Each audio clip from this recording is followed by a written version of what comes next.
তো রবীন্দ্র ঘোষকে আমি ধন্যবাদ জানাই কি এত অপোজিশন এত রিস্ক নিয়েও উনি ওনার হয়ে ওখানে লড়ার জন্য কোর্টে উনি উপস্থিত হয়েছেন। আমরা এটাই আশা করব কি ওনাকে ওখানকার গভর্নমেন্ট সুরক্ষা প্রদান করবে।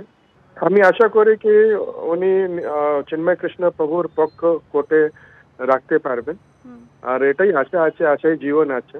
আর আমরা এটা we hope that the government of Bangladesh ওরা ওনাকে সুরক্ষা প্রদান করবে আর উনি নিজের কথা কোর্টে রাখতে পারেন, চিন্ময় কৃষ্ণ হয়ে দাঁড়াতে পারেন, এটা গভর্নমেন্ট ব্যবস্থা নেবে। ইতিবাচক দিক হচ্ছে যে অন্ততপক্ষে একজন আইনজীবী যিনি শিরদাঁড়া সিধে করে একজন অভিযুক্তর হয়ে সওয়াল করার চেষ্টা করছেন এবং তিনি ওকালতনামা পেয়েছেন, মানে তার সওয়াল করার আইনি পদ্ধতি তিনি মেনে চলেছেন। এখন তিনি সওয়াল করার পর বিচারপতিরা ঠিক করবেন যে অভিযোগে তাকে গ্রেপ্তার করা হয়েছে সেই অভিযোগে আদৌ গ্রেপ্তার করা উচিত ছিল কিনা, প্রয়োজন ছিল কিনা, সেই সমস্ত কোনো বিচার করার পর তারা সিদ্ধান্ত নেবেন যে দ্রুত শুনানি করবেন নাকি যে ডেট দেওয়া আছে সেদিনে শুনবেন। এটা সম্পূর্ণভাবে বিচারপতিদের নিজস্ব বোধ বুদ্ধির ওপর নির্ভর করছে। আইনজীবী তো সওয়াল করবেন, যুক্তি খাড়া করবেন, এবং এক্ষেত্রে অন্ততপক্ষে একজন আইনজীবী দাঁড়াচ্ছেন, এটাই অত্যন্ত ইতিবাচক দিক বর্তমানে বাংলার পরিস্থিতিতে।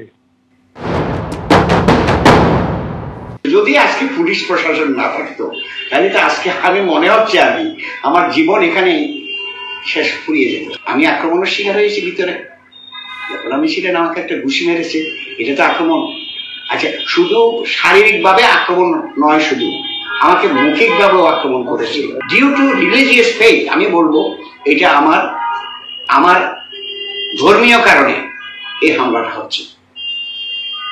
That should be stop in our country, আমি মনে করি। গতকাল চট্টগ্রাম আদালতে ঠিক কি ঘটনা ঘটেছিল? জেলবন্দি সন্ন্যাসী চিন্ময় কৃষ্ণ দাসের জামিনের মামলা শুনানি এগিয়ে আনার আবেদন করেছিলেন এই আইনজীবী রবীন্দ্র ঘোষ, কিন্তু চট্টগ্রাম আদালতে তার শুনানি হয়নি।